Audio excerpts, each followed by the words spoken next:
Okay guys, you just left the bedroom and you're realizing that your wife or girlfriend isn't having an orgasm when you're having sex with her. What do you do? Maybe you've solved that issue with something like this, maybe you've used something like this, or maybe you even have a bad boy like this. But the problem is, neither of those things do well in a long-term relationship.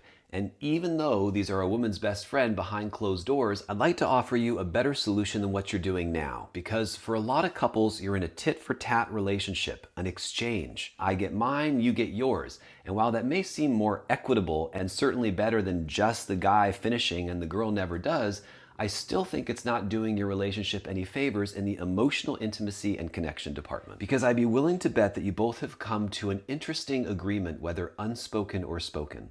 And that looks something like this.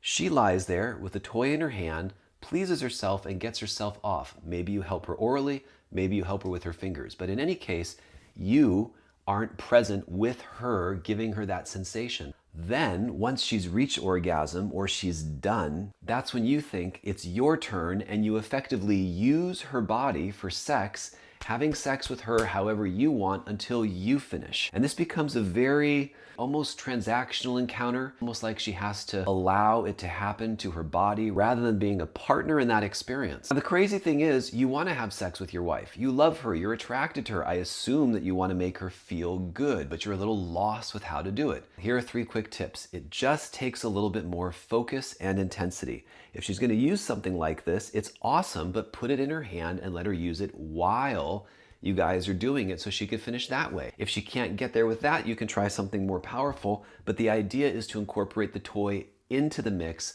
not to try to let her have hers and then you get yours. Number 2, and a second way that you can make things a little bit more interesting, is to not actually finish every single time or make your orgasm the reason why sex has stopped. Why not have sex with her a little bit, then get her to orgasm with a toy or fingers or mouth, and then continue to have sex with her. And then tip number 3, you can do all of the things that we talked about to get her and build her right up to that edge, and then right before she explodes, that's when you put yourself inside of her and finish off that way so you have the sensation of her reaching orgasm while you're having sex. Friends, I promise you, if you've been having sex in the way where it's separated out like that, where she goes and you go, you're missing out on enormous amounts of pleasure and taking her ability to orgasm to a whole new level. If you're ready to get closer, you can listen to the Closeness podcast. You can check out closeness.com or like, follow, and subscribe for more.